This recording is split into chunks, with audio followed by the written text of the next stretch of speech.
you. Thanks to Stop the War for inviting me. I visited Libya twice over the past 6 months of the crisis. The first time I was on a peace mission, and the second time I was a correspondent for Press TV, and I also did some reporting for Russia Today. I left just after the so-called fall of Tripoli, and I was there during that horrendous week of the fighting in Tripoli. Dan's I think really well contextualized how the war in Libya is a war on Africa, but I'd just like to add something. Dan mentioned how NATO have been targeting the over 100,000 soldiers in Libya, but there were also thousands of ordinary men and women. There were a lot of women who volunteered since the beginning of the crisis to defend their country, and they were armed by the government. And during that week in Tripoli when the fighting began, I witnessed how ordinary men and women took up the weapons that they had been trained to use during that 6 months to defend their country. So I'm going to, as a journalist, I'm going to talk a little bit about the role of the media, and this has been an incredible media war. Dan alluded strongly to the criminalization of the Libyan government and Gaddafi. So the media said that thousands of people were about to be killed in Benghazi, but they never showed us any evidence. They said that 6,000 people had been killed by the government. Human rights organizations have confirmed that approximately 250 have died from both sides. They said that the Libyan government was attacking its own people from the air, and Russian intelligence satellites have since shown us that this was impossible. They said that the government was hiring mercenaries from elsewhere in Africa. They never showed us the evidence.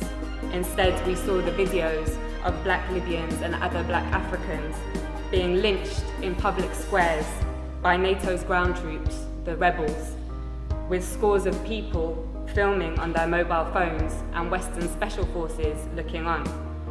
They said that Gaddafi was hated by his people, but they never showed us the 1.7 million people in a country of 6 million in Green Square on July the 1st, or the masses in Tarhuna, in Sabha, in Beni Walid, in Sirte, and across the country who demonstrated to pledge their allegiance to their leader and to the Jamahiriya. They never showed us the masses, as I said, of ordinary men and women who had accepted the government's offer of weapons to defend their families, neighborhoods, and country from people who wished to condemn them to enslavement to imperialism. They said they were targeting Gaddafi's military forces. They ignored the 33 children, 32 women, and 20 men who I saw buried in the small and traditional port town of Majer in Zlitan in early August. They said on August 20th or the 21st that Tripoli fell without resistance.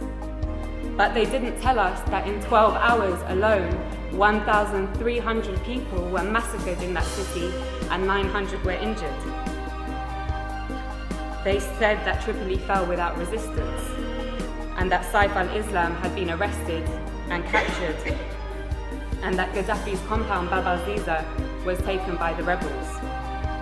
But despite that, Saif al-Islam himself showed up in the hotel where I was trapped and took a group of journalists outside to see with their very own eyes.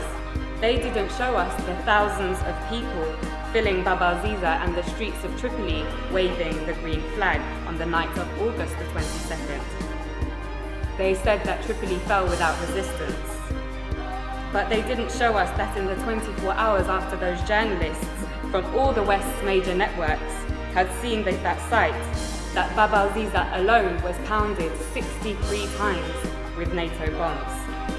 They didn't show us how the brave people of Abu Slim, the poorest area in Tripoli, and the staunchest area of support for Gaddafi, resisted for 5 days until on August 24th, NATO attacked anything that moved and piles of bodies lined the streets. They told us that the country was liberated.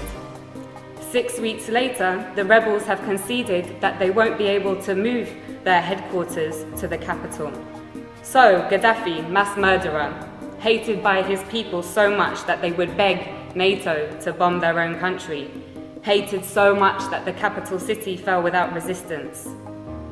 Or NATO, mass murderer, killing the Libyan masses because they would die for their leader, just like in Tripoli. I know which one we have mountains of evidence for.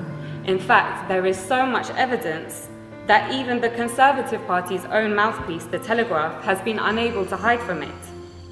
A resident of Sirte, Susan Farjan, said, "We lived in democracy under Muammar Gaddafi. He was not a dictator.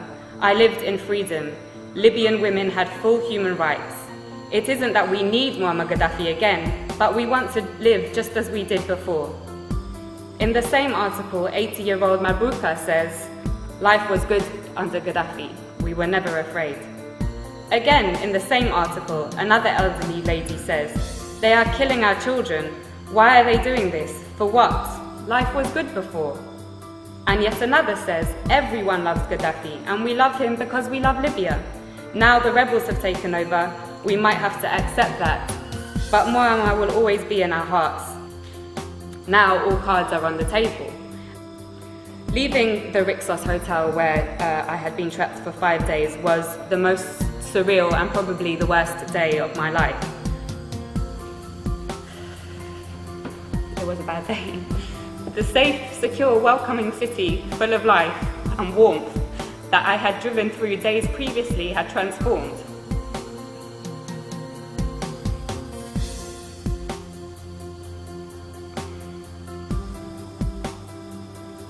It lay in ruins and you could not look in any direction without seeing guns or heavy weaponry.